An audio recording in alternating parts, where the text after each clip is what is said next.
Welcome to Raise the Anchor, the podcast that explores what happens when we stop drifting and start choosing. I'm your host, Melissa Burbridge, and each week we dive into real, raw stories of transformation, moments when people dared to raise the anchor and change course. Whether you're navigating chronic illness, burnout, big life pivots, or healing from the inside out, you'll find inspiration and truth here on Raise the Anchor. This is your space for honesty, hope, and the courage to begin again. Let's raise the anchor and set your course. Hello, Anchor Crew. We're back for another week of Raise the Anchor. Today, we're going to talk about failing forward. John Maxwell's theory on failing forward is based on the core idea that successful people aren't always those who avoid failure. They're the ones who learn to keep going after it. And it's one of my favorite subjects because it shows that super successful people have had to go through adversities, whether people realize it or not. There are going to be trials and tribulations. I know I'm using a lot of big words. I still am on my first coffee, but it's hyping me up because I love this subject so much. I myself have had some failures in the past, and in doing so, I could have given up. In fact, some people will say I gave up because I gave up my business, but I gave up my business to heal. It was causing a lot of stress on my family, and it's helped. I was going through massive burnouts. No matter what I did, I'm just bringing up some of my key points because I want to not go into a massive rant. I want to keep on track so that you get some value out of this episode. Um, so there's been quite a few times that I've had failures and I've pushed forward. But we'll talk about my business. So with my business, there were a lot of trials, a lot of tribulations that led to burnout so bad that I was in the hospital for a few days. It takes a long time to recover from massive burnout. And I'm not saying burnt out because you've worked too many shifts as a nurse. I'm not saying burnout because you're like just your job. I mean like massive physical burnout where your body is so strung out. And a lot of nurses are burnt out, don't get me wrong, but it's not because I'm just needing a change from the job. It was because physically, mentally, and emotionally, my body could not handle any of that. I was, when I gave up the business, a full time nurse. I was still trying to hang on to the little scraps of the business that I could because there was just, I was trying it to not have it be the business it originally was. So I wasn't wanting to do the social media, digital media. I was wanting to coach and create and help women make a change because that's what I was so passionate about. That's where Raise the Anchor originally was supposed to be. Um, and that's what I'm trying to bring it back to because that is my passion. But I didn't have the energy to start a business up from the ground at that point because I built a business on doing social media, doing websites, helping people do different things.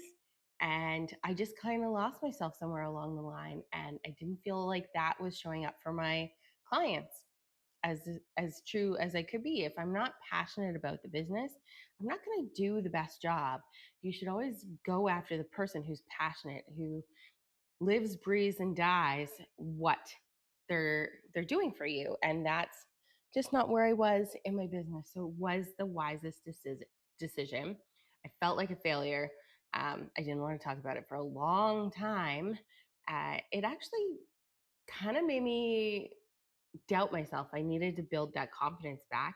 And luckily, I had a couple of friends who were wanting to launch a podcast that I was able to go in and relearn that I can still do that stuff. I can still be passionate about that stuff.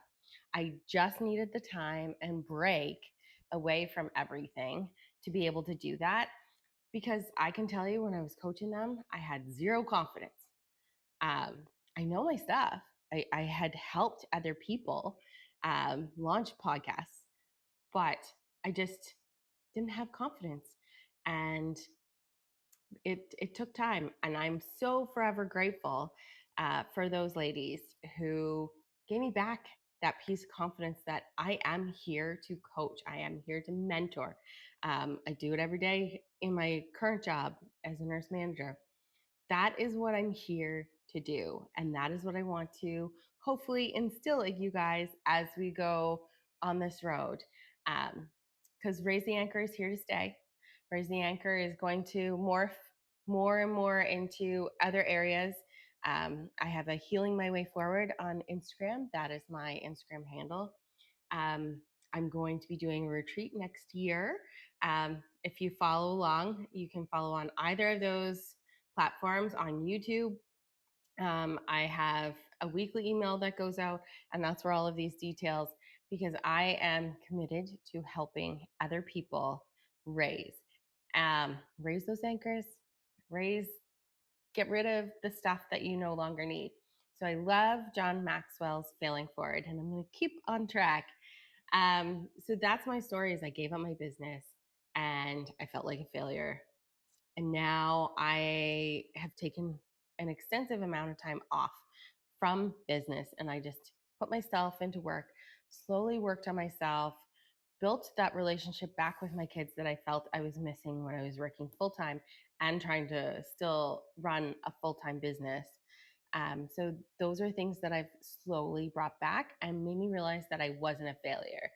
I can do this. So those girls letting me help them with their podcast gave me that little spark and that confidence back. And then I went to a retreat after I already made the decision that Raise the Anchor was going to come on. And that retreat ignited that spark. It created so many wonderful things that I was completely overwhelmed. Not gonna lie, I came home to, I called ChatGPT my boyfriend because he helps me a lot. Um, I came home and I was like spitting out all of these ideas, and I created a business proposal for the next few years because I know myself, when I'm passionate about something, I wholeheartedly commit and I dive in, and I don't want to go back to that burnout piece. So I want to slowly grow things. Although I think that is secretly kind of hindering me a little bit because I see the door. I see like that little door of what I can be helping, and I'm holding myself back. And that's what I'm trying to teach you not to do. So slowly, I'm going to get there. Um, I wasn't planning on holding a retreat for a good couple of years, and here I am planning one because I have somebody else that can do some of the legwork that I wasn't wanting to do. So I am pairing up with a company to do the legwork because the retreat's going to be overseas. But let's get back. Squirrel. If I say squirrel, that means I'm trying to bring myself back. Um, so it's very interesting when you think about people who are super successful and, you know, have failed. When you look at Oprah Winfrey, she didn't get her big start. Like, she was in TV and she was doing a lot of things, but she really didn't get her big start until later in life. And look at her. Everybody knows her name. Everybody respects her. Everybody wants to meet her. And whether or not you kind of like liked what she had to say, you know that she was impactful. You know that she's had those trials and tribulations, to be so wise to get where she is, and she's so inspiring. uh, there are so many people who are inspiring, but that's one person, you know, that didn't start until later in life. I think she was 45 before she really kind of got going. I'm 44, 43, 43. uh, so maybe I'll be the next Oprah Winfrey with, you know, probably not. She's so inspiring. She's changed so many lives. Um, you also have like, it can be about parenting that you feel like you're a failure. You feel like you're not a good parent. So his theory, John Maxwell's theory with failing it forward, can be about that piece. You don't know how you're truly doing as a parent until later on. Usually it's other people kind of telling you how you're doing. I have always felt like a failure as a parent a lot of times. And then, you know, my kids are pretty sweet and pretty amazing. And I hear how wonderful and respectful they are from others.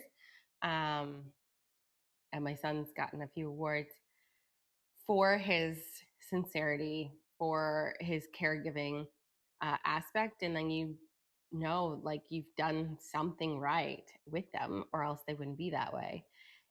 So, as a parent, if you're doubting yourself, talk to somebody, because chances are you're not doubting yourself. And the fact that you feel like you're doubting yourself only shows how good of a parent you are, because you're worried and concerned about that piece. So just talk. Communication is a big thing. It's a big thing that's been on my mind a lot lately, because healthcare doesn't seem to communicate well. Um, Partners don't necessarily communicate well, and you got to read between the lines. The communication goes a long way. But I want you to look at a part in you that feels like a failure. Take a step back and reflect and write down. So it's not personal, it's a process. Failure isn't personal, it's a process. So you need to see why you feel like that. Is it because you don't feel like you know that piece? Is it feel like you're seeing other people who are super successful doing the same thing and you feel like you should be there? The worst thing you can do to yourself, I keep hitting the microphone. The worst thing you can do to yourself is compare yourself to others. I know I've done that. I started a business when a few other people started their businesses, and their businesses are multi-million businesses. And I've always kind of been like, oh my God, like we all started, we all were having the same troubles. But there's different paths that we're meant to do, and those businesses weren't the same. So there's always going to be those trials and tribulations and things that happen. So comparing yourself to others, you're not seeing what's happening behind the scenes. You're not seeing the struggles that they may be having. You're not seeing, like, yes, they might be an overnight success today, but what's it going to be in the long run? Have they built that structure? Have they done all of the things? Or have they had trouble long before they met you and just finally things clicked? Um, or they're constantly in trouble and they're not doing as well, but they're projecting that they're doing as well. So there's a lot of things. So don't judge a book by its cover. Always. That's been a famous saying for years. Don't judge a book by its cover. But some things you can reflect on is, what's a failure I've been avoiding or carrying in myself? So if you journal, you can write that down and write that out. If you're not a journaler, you can just kind of slowly think about it, write it down, think about it, look at it, and feel it. Talk to other people if you need to. Google, just kind of see what you've been avoiding or carrying around with yourself. What did it actually teach me? So when you're working through those things, what I learned from my business that failed, I was carrying around the shame of needing to do it all. I was a perfectionist, needing everything to be perfect, wanting to expand and not being in an expansive area at that time, um, not wanting to spend more money because I didn't want to put financial stress on my family. There was like a lot of things that I was carrying and holding myself back. And once I actually gave up the business, I took a step back and I leaned into myself and I saw all of the things that I was avoiding to doing, and that the burnout was making me not be as productive as I should have been, because I should have been listening to my body a lot sooner, um, and realizing that I neglected myself that whole time to try and make something happen, when had I stepped back and listened to everything that was going on, I probably would have been farther along. I would have had the energy and resources to be able to handle things. So, listening to yourself, listening to your body, looking into what's going on when things are happening. I can tell you right now, I've held myself back a little bit because I am so passionate about wanting to do a million and one things. I've wanted to build my website from the ground up, and it's like a lot of techie things because I wanted to look a specific way. But I was not wanting to launch the podcast. I was not wanting to look into this retreat until this website was perfect. but I don't have the time right now because I'm in a busy season where my children is graduating, one's turning 16, it's summer, I'm busy at work. We have this measles outbreak, and I'm the infection control lead at work. So there's like all of these things that can be time consuming if I step back and need to do like 60, 70 hours to do this website the way I want to. I'm going to burn myself out, and I'm going to be right back in that spot I was when I gave up my business. And that's not what I want. So you don't always need to have every duck lined up before you launch anything you're supposed to do. Those who tell you you have to have all of the perfect socials, the perfect website, you have to have like everything going, you don't. I'm launching this podcast. I'm slowly building things as we do it. And that's what it is. So it's either going to flop or it's going to be successful. But anything you commit to, stay committed. So I'm committed to giving you an episode every week. I have wet hair because I just got out of the shower, and I'm committed to giving you this episode this week, because if I don't record it this morning when my house is quiet, it's not going to get recorded. So just look at those little things and commit to yourself when you think you're going to do something. I want you also to ask yourself, how would moving forward with that lesson change my next step? So for me, moving forward and launching this podcast is giving me that hope that I can eventually get to where I want to. Having people reach out to me because of this podcast, because they're finally seeing and learning, is just amazing. It gives me the best feeling. It gives me the goosebumps all over that I am along the right track because they're telling me that it is helping them. Being able to line up guests that I didn't think I would be able to line up is also helping me know that this is a mission that people want. So all of those small things, getting more support that I didn't think I would have, I'm not going to cry. So ask yourself how moving forward with that lesson that we have been avoiding will help us grow. So I want you to take a step back, reflect on things that you feel like you're failing at, and see if there are actual failures or if they're lessons.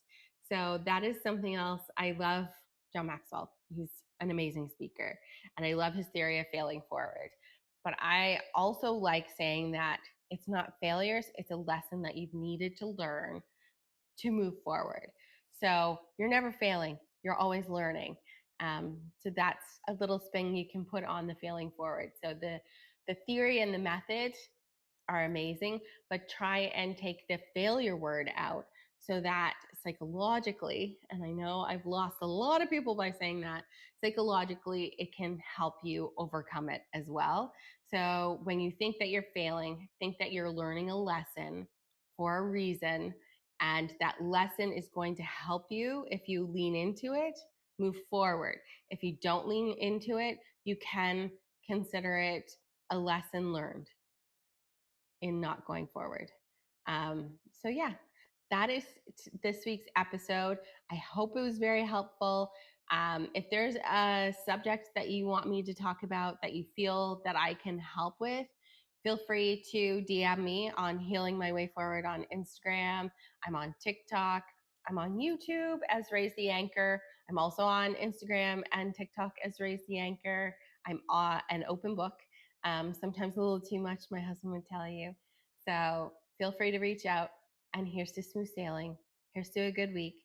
Here's to a good season. And I hope to chat with you soon. Thanks for tuning in to Raise the Anchor. If today's episode spoke to you, share it with a friend or leave a review. It helps more people find their way to healing and hope. Follow along on Instagram, TikTok, or YouTube for behind the scenes, extra content, and real life moments. And be sure to join the email list at linktree/raisetheanchor so you never miss an episode. Until next time, here's to calm waters, steady winds, and the courage to chart your own course.